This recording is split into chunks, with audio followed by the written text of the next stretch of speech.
할렐루야, 반갑습니다. 거룩한 주일 좋은 아침 함께 예배드림의 기쁨이 됩니다. 어제 사진 올린 거 보셨죠? 안호선 수련회가 있었고요. 참 좋은 시간이었습니다. 같이 함께 해주신 지체분들 감사드리고 또 기도로서 응원해 주신 분들도 감사드리고요. 다음에 우리 꼭 같이 거기 제부도 해상 케이블카를 탔는데요. 같이 가면 좋겠다 이런 말 나눴거든요. 꼭 같이 가요, 저희끼리. 하여튼 좋은 시간이었습니다. 자, 오늘은요, 종말의 때, 오늘도 계속 종말에 대한 말씀입니다. 종말의 때, 우리가 이제 깨어 있으라는 오늘 예수님의 말씀이 있었어요. 항상 기도하며 깨어 있으라. 그러니까 깨어 있어야 되는 이유가 뭐냐면 예수님이 갑자기 오신다 그랬잖아요. 갑자기 오셨으니까 깨어 있으라. 그래서 우리는 어떻게 깨어 있어야 되는 것인지 이런 거죠. 그래서 제목이 일상 가운데 기도하며 깨어있는 자가 되자. 사실 제목에 답이 다 나와 있어요. 일상 가운데 기도하며 깨어있는 자가 되자. 그러니까 일상 가운데 깨어있자 라는 제목으로 말씀을 전할 겁니다. 제가 이렇게 보면 신앙생활이 깨어있지 못하는 이유가 뭔가 이렇게 생각을 해봐요. 그러니까 우리의 신앙이 굉장히 위선적이고 율법적이고 가식적이고 외식하는 신앙이 있어요. 누구나 다. 저부터. 왜 그런가를 생각해보면 우리가 교회 안에서 신앙생활을 한다고 착각을 합니다. 그러니까 밖에서는 신앙생활이 아니다가 이 자리에 이제 오면 저부터 뭔가 좀 경건해지려고 노력하는 느낌. 사람들 대할 때도 좀 더 뭔가 이렇게. 근데 그게 사실은 외식이잖아요. 율법이잖아요. 우리가 일상에서 사실은 그런 모습을 갖고 있으면 오히려 교회 안에서도 그대로 자연스럽게 모습이 나와야 되는데 밖에서는 그렇게 살지 못하다가 신앙생활을 밖에서는 못 살았으니 교회라도 가서 잘해야겠다. 물론 마음은 이해가 가지만 사실 그거 아니거든요. 일상에서 깨어 있어야 돼요. 일상에서. 그래야만 우리가 신앙이 외식하는 신앙이 되지 않는다. 이런 내용으로 오늘 말씀을 전할 것입니다. 본문 한번 보도록 할게요. 누가복음 21장입니다. 그리고 34절 이렇게 시작을 하는데 제가 읽겠습니다. 너희는 스스로 조심하라. 그렇지 않으면 방탕함과 술취함과 생활의 염려로 마음이 둔하여지고 뜻밖의 그날이 덫과 같이 너희에게 임하리라. 예수님께서 제자들에게 말씀을 하셨습니다.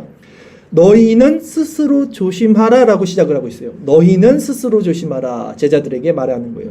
무엇을 조심하라고 하냐면 지금 종말의 때 예수님이 재림으로 인해서 멸망받지 않게 위해서 조심하라는 것인데 모든 것은 하나님의 주권적 섭리 안에서 이루어집니다. 그러나 신앙생활이라는 것은요, 우리 편에서 스스로 조심해야 할 부분이 있다. 이거잖아요. 조심하라 명령이에요, 분명히. 우리 편에서 조심하고 부단히 힘써서 행해야 할 부분이 있다는 것을 성경은 말을 합니다. 세 구절인데요. 제가 한번 찾아봤습니다. 주일설교 말씀 구절 한번 보시고 제가 읽겠습니다. 누가복음 13장 24절에 보면 좁은 문으로 들어가기를 힘쓰라. 우리에게 명령하는 거예요. 우리가 행할 바가 있다는 거예요. 힘쓰라. 내가 너희에게 이르노니 들어가기를 구하여도 못하는 자가 많으리라. 또 히브리서 4장 11절 그러므로 우리가 저 안식에 들어가기를 힘쓸지니 또 우리에게 말하고 있어요. 우리가 힘쓰라는 거예요. 이는 누구든지 저 순종하지 아니하는 본에 빠지지 않게 하렵니다. 또 베드로후서 1장 10절 그러므로 형제들아 더욱 힘써 너희 부르심과 택하심을 굳게 하라. 여기는 또 힘쓰고 굳게 하라. 누가 해야 되는 일이에요? 우리가 해야 돼요. 우리에게 명하신 성경 말씀이에요. 분명히 모든 일을 하나님의 주권적 섭리, 하나님이 주관하시지만 성경은 분명히 우리에게 행해야 될 바를 말씀하고 있는 거예요. 우리의 책임과 의무가 있다는 거죠. 신앙생활에는. 이렇듯 성경은요, 성도 스스로 분명히 힘써 행해야 할 부분에 대해서 말씀을 합니다. 그렇다면 오늘 본문 첫 구절 너희는 스스로 조심하라. 스스로 조심하고 힘쓰지 않으면 이제 어떻게 됩니까? 우리가 읽었던 34절에서 뭐라고 합니까? 방탕함과 술 취함과 생활의 염려로 마음이 둔하여진다 라고 말하죠. 방탕함과 술 취함과 생활의 염려로 깨어있지 않으면, 스스로 조심하지 않으면. 저는 사실 이 사실을 방탕함과 술 취함과 생활의 염려를 저는 너무나 뼈저리게 경험을 많이 했기 때문에 스스로 저 자신에게 기도문을 만들어서 하루에 몇 번씩이고 그것을 이렇게 읽으면서 제 자신을 점검합니다. 제 기도문 중에 이런 구절이 있어요. 주님 외 다른 어떤 것으로도 기쁨 삼지 않기. 주님 외 다른 어떤 것으로도 기쁨 삼지 않기. 이게 제가 매일 드리는 기도문 중에 한 내용인데요. 왜냐하면 세상에는 우리가 주님 외에 기쁨으로 삼을 수 있는 것들이 너무나 많아요. 그러나 그런 것들을 틈타서 죄가 들어온다는 것을 제가 경험을 했어요. 그 모든 것들이 죄는 아닐 수 있지만 그런 것들을 틈타서 주님 외에 다른 어떤 것들을 틈타서 죄가 들어온다는 것을 경험을 했습니다.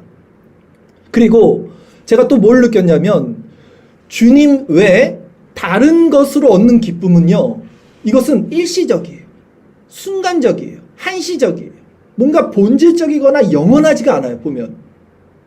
예를 들어서 술로 기쁨을 느끼면 어떻게 될까요? 술 마시는 거면. 술 먹으면 기분이 좋아요. 좋죠?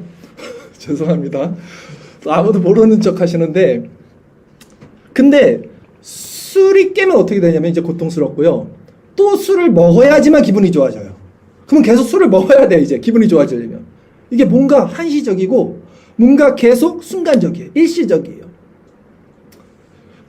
여자분들, 여성분들, 우리 자매분들은 드라마 같은 거 많이 보시잖아요. 물론 남성들도 보지만. 그러면 드라마로 기쁨을 얻는 사람은 어떨까요? 드라마를 계속 봐야지 기쁨이 얻는 거예요. 그 보는 순간. 그러나 저는 본질적이고 영원한 기쁨을 원해요. 그렇게 뭔가가 중독돼서 계속 그걸 보지 않으면 못 느끼고, 그래서 그걸 또 찾게 될 수밖에 없는 그런 거 말고, 그리고 그걸 봄으로써 오히려 마음도 피폐해지고 영혼도 피폐해지고 몸도 막 상하는 그런 거 말고 정말 본질적이고 영원한 거, 샘솟는 기쁨, 그런 것을 원합니다. 그래서 저는 그런 기도를 드리는 거예요. 오직 주님 외 어떤 것으로도 기쁨 삼지 말자. 그리스도만으로, 성령만으로 충만해지기를 진짜 원하자. 그래서 부단히 그런 삶을 살려고 애를 씁니다. 성경은 이렇게 사는 삶, 이런 부분에 대해서, 또 이렇게 살지 않는 그런 세상을 사랑하면서 사는 삶에 대해서는 분명히 경고를 하세요. 주일설교 말씀 구절 다시 한번 보겠습니다. 두 구절을 찾았는데요. 야고보서 말씀부터 제가 읽겠습니다. 야고보서 5장 5절에는 너희가 땅에서 사치하고 연락하여 도살의 날에 너희 마음을 살찌게 하였도다 라고 경고하십니다. 도살의 날, 이게 멸망의 날이거든요. 네가 살쪘다는 거예요. 로마서 13장 13절 낮에와 같이 단정히 행하고 방탕과 술 취하지 말며 음란과 호색하지 말며 쟁투와 시기하지 말고 라고 분명히 이런 세상적인 정욕적인 것들을 경계하고 경고하십니다. 이렇듯 세상의 마음을 빼앗기면요, 우리는 세상과 간음하게 되는 거예요. 그리고 세상 것으로 방탕하고 술 취하게 되면요, 생활에 염려만 쌓이게 됩니다. 현실적으로도 그렇잖아요. 술 먹으면 일 제대로 못하고 돈은 돈대로 나가고 시간은 시간대로 낭비되면요, 결국 경제적으로도 어려워지는 거잖아요. 생활에 염려가 쌓이죠. 정신적으로도 이게 약해지니까 얼마나 부지런하지 못하겠습니까? 얼마나 성실하지 못하겠습니까? 그런 사람들은. 그러면 하나님과의 거리는 또 어떻게 되겠어요? 점점 멀어져요. 하나님과는. 영적인 마음이 둔하여진다 그래서 본문에서 말하는 거죠. 그런데 이제 그것을 근데 조심하지 않고 계속 그렇게 살면 결국은 어떻게 되느냐? 우리 아까 읽었던 34절 어떻게 말합니까? 뜻밖의 심판의 날이 덫과 같이 우리에게 임할 거라는 거예요. 뜻밖의 심판의 날. 그런데 제가 이제 이런 신앙의 삶을 말하면요, 사람들은 흔히 이렇게 말합니다. 이제 자연인들은 나중에 믿을게요. 나중에 믿을게요라는 것은 어떤 게 그 마음 가운데 있냐면, 지금 내가 사랑하는 것을 포기하기 못하겠으니까 좀 누리고 나중에 좀 제대로 신앙생활 하면서 구원받을게요라는 것이 전제되어 있는 마음이겠죠. 그러니까 굉장히 강력한 말씀이잖아요. 주님 외에 다른 어떤 것으로도 기쁨 삼지 않게 이래버리면 그 어떻게 살라는 거야? 내가 사랑했던 거 다 끊으라는 거야 지금? 부담이 느껴져요. 확 부담이 느껴져요, 신앙에. 그러나 그것은 마치 성경에 나오는 잔치 초대받은 자들처럼, 임금의 잔치 초대받았는데 사람들이 이렇게 말하는 거예요. 지금은 소를 사서요, 이걸 좀 팔아야 되겠어요. 지금은 밭을 갈아서요. 지금은 결혼을 해서요. 그래서 잔치에 참여할 수 없어요. 라고 하는 자와의 핑계와 같아요. 이것은. 또 교회 안에 있는 많은 자들 역시 비등비등해요. 지금은 죄의 모습들을 끊어내지 못하지만 내가 이렇게 온전히 언젠가는 이 죄를 끊고 돌아킬 수 있겠지라고 생각하면서 그런 마음을 가질 뿐, 우리가 아까 읽었던 힘써 행하는 그런 어떤 일들은 없어요. 분명히 성경은 힘써서 행하라라고 계속 우리에게 말씀하는데, 목숨을 다하여 하나님을 섬기고 힘써 행하고 자신을 점검하라 그랬는데, 그런 모습들은 하지 않으면서도 언젠가는 변하겠죠 라는 그런 나약한 모습들이 교회 안에 또 많이 있다는 것이죠. 그런 모든 자들에게 이제 뜻밖의 심판이 임합니다. 그때는 누구도 돌이킬 수 없다라고 오늘 34절에서 말하는 거예요. 왜냐하면 성경은 그날은 35절에서 뭐라고 말합니까? 이날은 온 지구상에 거하는 모든 사람에게 임하리라. 모든 사람에게 임하기 때문이에요. 그날은. 그러므로 예수님은 이제 어떻게 해야 되는지 우리에게 어떻게 말씀하십니까? 오늘 본문 36절 말씀해 보면요, 이렇게 말씀하십니다. 이러므로 너희는 장차 올 이 모든 일을 능히 피하고 인자 앞에 서도록 항상 기도하며 깨어있으라 하시니라. 항상 기도하며 깨어있으라. 항상 기도하며 깨어있으라. 이것이 우리 신앙생활에서 가장 실질적이고 중요한 부분인 거예요. 자, 그렇다면 이제 항상 기도하고 우리가 깨어있기 위해서 이제 우리는 해야 할 일이 무엇인가? 오늘 본문 마지막 구절 한번 볼까요? 누가복음 21장 37절 38절 말씀입니다. 제가 읽겠습니다. 잠시만요. 예수께서 낮에는 성전에서 가르치시고 밤에는 나가 강남원이라 하는 산에서 쉬시니 모든 백성이 그 말씀을 들으려고 이른 아침에 성전에 나아가더라. 이렇게 말씀, 오늘 본문이 마무리됩니다. 사람들이 예수님의 말씀을 듣기 위해서 어떻게 합니까? 이른 아침에 성전에 나아갔다 했어요. 항상 기도하며 깨어있기 위해서 우리 역시 부단히 말씀 앞에 나가야 되는 것이겠죠. 은혜의 방편 통해서 주님의 말씀을 공급받는 일에 힘쓰는 것, 이것이 항상 기도하며 깨어있는 자들의 모습이라고 할 수 있을 것입니다. 자, 그러나 이제 이것만 그러면 지켜 행하면 이게 되는 건가 했을 때 아니에요. 아니죠. 이건 50점짜리도 안 돼요. 왜냐하면 이런 모든 신앙의 행위가 있더라도 이것을 율법적인 의무로 실천하고 그 행위 자체에 신앙의 어떤 목적을 둔다면 그것은 뭐예요? 그게 율법주의예요. 율법주의가 됩니다. 예수님 당시 바리새인들이 바로 그런 모습이었어요. 신앙의 행위는 있었는데 그들이 그 행위를 만들어내는 동기가 자기 자신에게 있었다는 것이 그들의 문제였어요. 자기가 만들어내고 있어요. 자기 신념, 자기 의지, 자기 확신, 이런 것들. 생각해 볼게요. 오늘 본문에 이 아침에 말씀을 듣기 위해 일찍 예수님 앞에 나온 사람들이 있었죠. 이 사람들 모두 구원을 받았을까 했을 때 아니란 말이죠. 오히려 그들은 예수님이 십자가 못 박는 일에 동조했어요. 적극적이든 소극적이든 바라봐 내주고 예수님 못 박으라고 외쳤던 무리였어요. 그리고 예수님이 십자가를 지셨을 때는 결국 그들 중 아무도 남아있지 않고 다 떠납니다. 그렇다면 항상 기도하며 깨어있는 삶이 신앙의 행위로만 점철되어질 수 있는 것이라면, 혹시 밖에 오셨어요? 들어오시라고 하세요. 네, 제 뒤에 앉으십시오. 네. 다시 한번 말씀드리겠습니다. 천국문이 닫히기 전에 들어와서 앉아서 말씀을 들으셔야죠. 밖에서 들으시면 안 돼요. 그렇다면 항상 기도하며 깨어있는 삶이, 제가 지금 무슨 말씀했습니까? 율법의 행위가 있어도 문제 안 된다는 거예요. 결국 그 행위로만 점철되어질 수 없는 것이라면 진정 깨어있는 삶의 본질은 무엇일까라는 걸 우리는 생각해 봐야 돼요. 바로 신앙의 행위가 그 사람의 일상이 되어야 된다는 거예요. 그래서 제가 서두에 말씀드린 거예요. 일상의 영성. 일상의 신앙. 즉 은혜의 방편 안에 있는 삶이 율법적인 삶도 아니고 무거운 짐도 아니고 자연스러운 일상의 삶이 될 때 그것이 진정 깨어있는 삶이 되는 거예요. 그래야 갑작스럽게 주님이 오실 때 놀라지 않고 구원받는 거예요. 일상에서 깨어있어야 돼요. 일상에서 깨어있는 신앙이 왜 중요한지 성경이 다음과 같이 우리에게 말씀을 해주고 힌트를 줘요. 마태복음 24장 40절에서 42절 말씀인데요. 제가 읽겠습니다. 그때에 두 사람이 밭에 있음에 한 사람은 데려가고 한 사람은 버려둠을 당할 것이요 두 여자가 맷돌질을 하고 있음에 한 사람은 데려가고 한 사람은 버려둠을 당할 것이니라. 그러므로 깨어있으라. 어느 날에 너희 주가 임하는지 너희가 알지 못함이니라. 이게 종말때를 말씀하는 거거든요. 여기서 예수님이 재림 때 지금 사람들이 뭘 하고 있습니까? 밭에 있어요. 그리고 또 맷돌질을 하고 있어요. 이게 뭐예요? 일상을 살고 있는 거예요. 지금 일상이 이게 일상. 그래서 일상이 중요한 거예요. 우리가 실제 예수님이 오실 때 우리도 이런 일상의 모습 가운데 있게 된다니까요.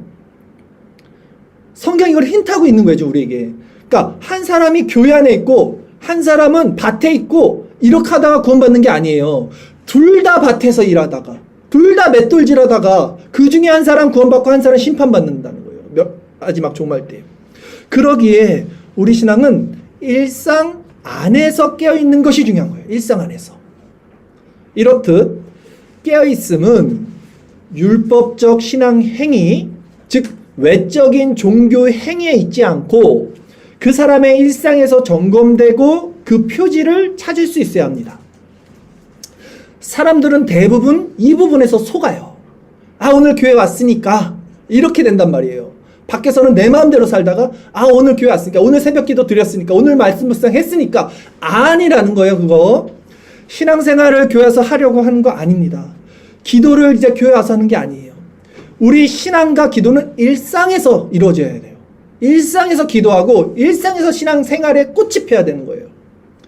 일상에서 그런 것이 일어나야 이제 교회 예배당에 왔을 때 외식하거나 율법적인 신앙생활을 하지 않게 되는 거죠. 자연스럽게 원래 했던 모습 그대로 보이는 거예요. 우리가.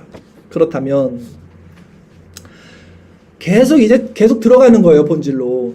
이제 이 신앙 행위가 일상 속에서 우리가 자연스럽게 나타나기 위해서는 우리에게 무엇이 필요할까요, 여러분? 이제 중요한 건 알았어요. 예수님이 재림이 일상에서 일어난다는 것도 우리가 봤어요. 그래서 일상의 영성이 중요하다. 그러면 이것을 위해서 우리에게 필요한 건 무엇인가? 일상에서 깨어있는 삶. 우리 신앙이 어떤 정형화된 의무나 율법이 아닌 일상이 되기 위해서 필요한 게 뭘까요, 여러분? 우리의 전 인적인 사고의 방향과 성향의 변화예요. 이거는 완전히 변혁입니다. 완전히 이 생각의 축이 완전히 바뀌는 거예요. 이게 필요한 거예요. 이거 아니면 변화되지 않아요, 사람이. 사고와 성향이 바뀌지 않으면 결국 우리는 어떻게 되냐면 또 신앙이 율법적으로 가요. 또 행위적으로 가요. 또 내 의지적으로 갑니다. 그러면 결국 어떻게 됩니까? 또 어느 정도 가다가 한계에 부딪혀요. 한계. 그러면 어떻게 됩니까? 한계에 부딪히면 그동안 이게 율법적으로 했기 때문에, 내 의지로 했기 때문에 참고 억눌렸던 거거든요. 착하게 살려고 노력을 했던 거거든요. 착해진 게 아니라, 늑대가 양이 된 게 아니라 늑대가 탈을 쓰고 양처럼 굴려고 하니 얼마나 힘들었겠어요. 그러다가 그게 꽉 차면 이제 터지죠. 빵 터지죠. 우리가 일상에서도 비슷해요. 다이어트 같은 거 여러분 하시다가 실패하면 어떡합니까? 에라, 오늘까지만 먹자. 안 그래요, 다? 그러셨잖아요. 오늘까지 먹자. 내가 오늘까지만 먹는다. 제가 이거를 수도 없이 사람들이 이걸 얘기하더라고요. 맨날 오늘까지라고. 일상에서도 그렇잖아요. 신앙도 똑같아요. 신앙생활도 이거 율법으로 하면, 내 의지로 하면 에라 그냥 오늘까지만 막 하자. 내일부터 또 제대로 하자. 이게 똑같이 반복된다니까요. 그렇다면 우리 사고와 성향이 변하려면 무엇이 필요한가? 어떻게 해야 하는가? 다시 한번 질문을 던질게요. 결과적으로 말씀을 드리면, 결론적으로 우리 사고와 성향의 존재적인 이 생각의 축 자체가 변하기 위해서 우리 편에서 스스로 할 수 있는 일은 아무것도 없습니다.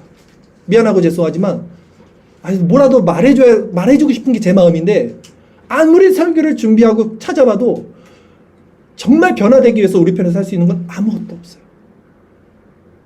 왜냐하면 이 사고가 변한다는 것은요, 이게 거듭남이고 회심이기 때문에 그래요. 아니면 안 변해요. 거듭남과 회심은요, 오직 위에서부터 주어지는 하나님의 놀라운 은혜와 역사입니다. 절대 인간 안 변합니다. 늑대가 어떻게 양이 되냐고요. 탈을 쓰면 탈을 썼지. 평생을 감추고 살 수는 있겠죠. 그러나 평생을 감추고 남도 속이고 자기도 속이고 착하게 살다가 결국 하나님 앞에서는 다 드러나겠죠. 내가 너를 도무지 알지 못한다 말씀하시잖아요. 우리 편에서 할 수 있는 게 없다. 그래서 사실 항상 기도하라, 지금 말씀했죠. 예수님이 항상 기도하라는 것은요, 잘 들어보세요. 이것은 지금 누구에게 하는 말이냐면 오직 교회 안에서 거듭난 성도에게 하시는 말이고, 거듭난 성도만이 존재적으로 행할 수 있는 상태예요. 항상 기도한다는 것은요. 사람들은 이게 착각한다고요. 항상 기도하라고, 항상 기도한다고요. 내 의지로, 내 열심으로. 근데 성경에서 말하는 것은, 성경은 자연인들에게 준 책이 아니에요. 오직 그리스도 안에 있는 택자들에게 주신 책이기 때문에 성도에게 주신 책이라고요. 기도도 거듭난 성도만이 할 수 있는 거예요. 그래서 그들은 기도가 일상이 되면서도 그 기도가 무거운 짐이나 율법이 아니라 자연스러운 영적인 호흡이 되는 거예요. 그래서 기도는 이와 같이 하나님과 거듭난 자가 연결되는 통로입니다. 통로. 즉 그리스도라는 나무에 가지가 붙어 있어서 그 안에서 수액을 공급받아서 이렇게 열매가 맺히듯 지속적으로 그분으로부터 영적인 은혜의 힘을 공급받는 상태, 그것이 기도고 그것이 깨어있는 자의 모습이다. 즉 그것은 거듭난 자의 모습이다. 그것은 우리 편에서 할 수 있는 것은 없다.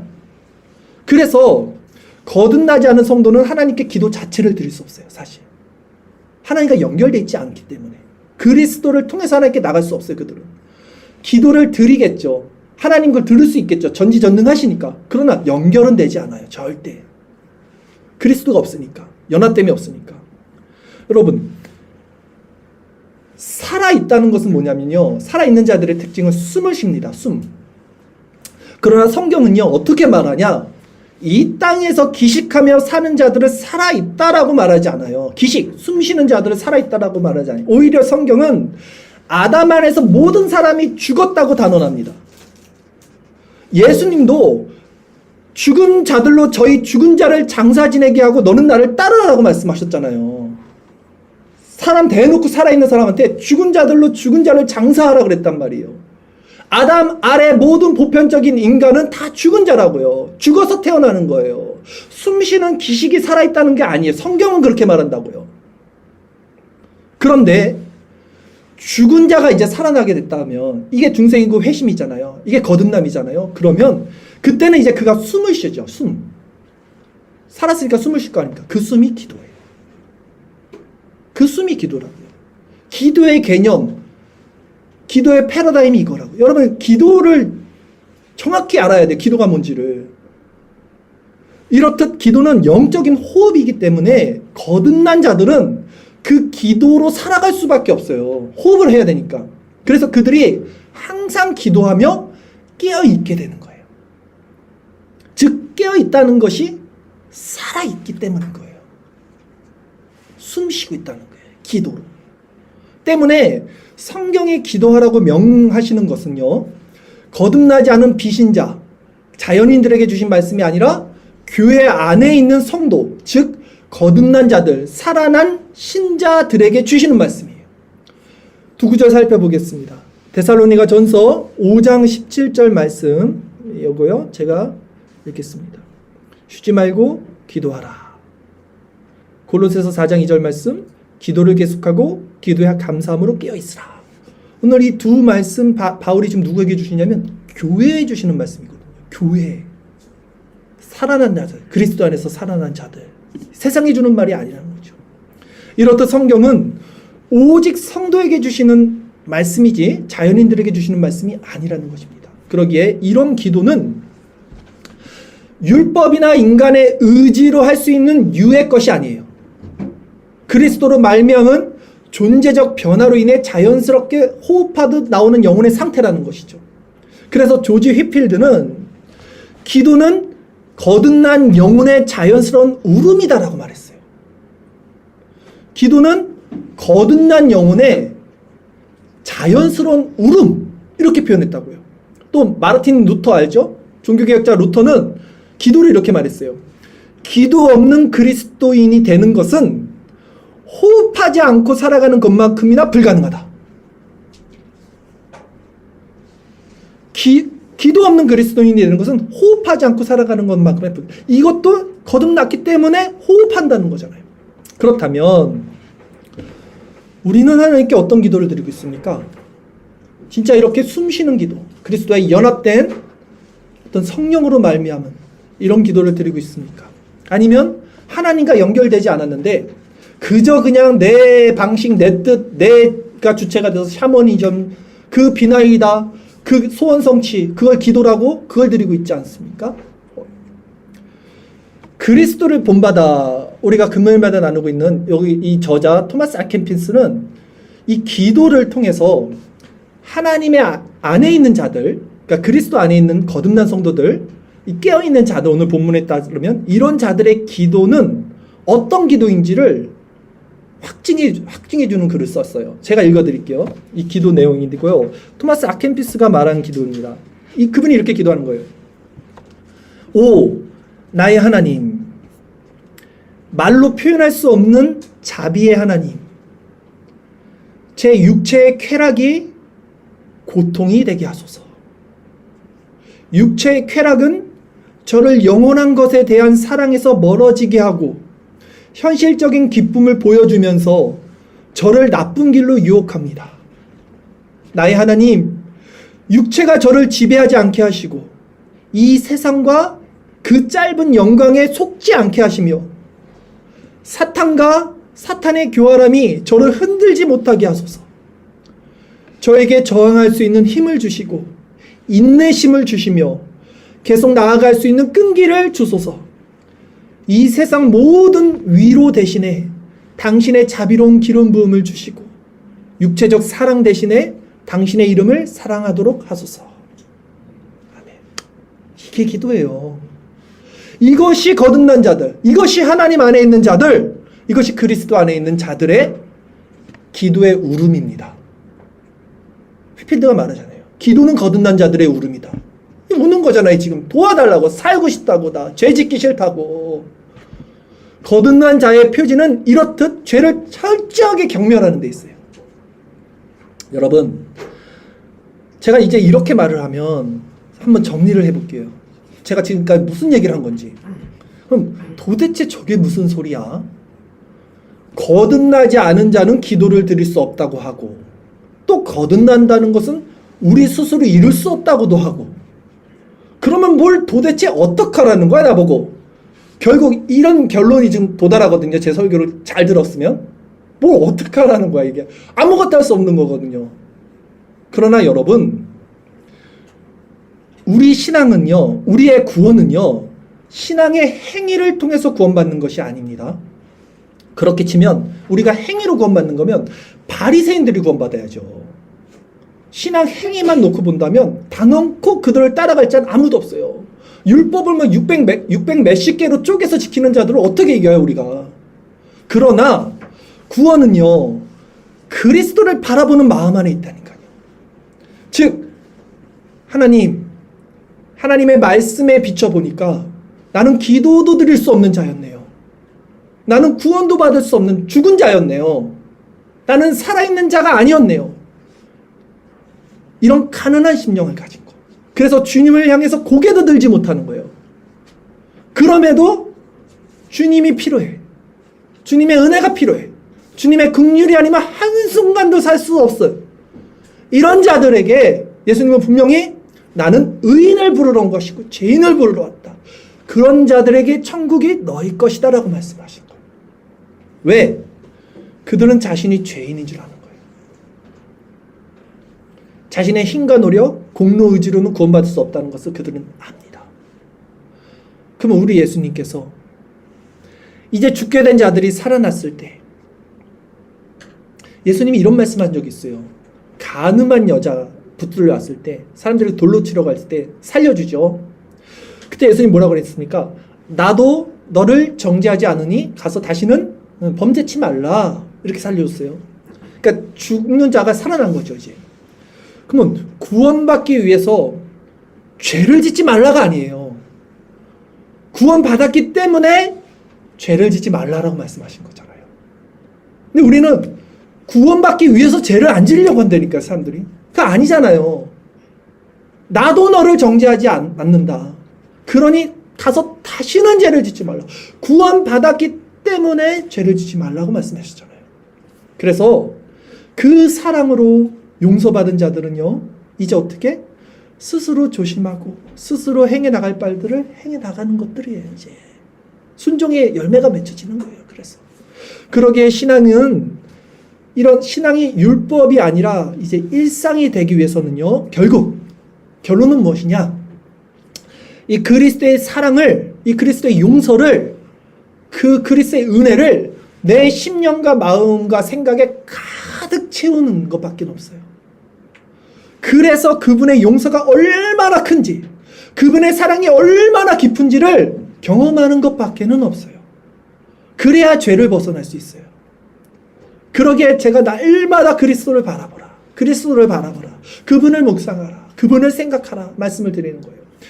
그분의 성품이 얼마나 아름다운지, 얼마나 온유하신지, 얼마나 긍휼하심이 크신지 성경에 조목조목 얼마나 은혜가 뚝뚝뚝 떨어지지 않습니까? 창세기부터 요한계시록까지 오직 그리스도의 은혜와 사랑으로 점철되어 있어요. 성경은 사실.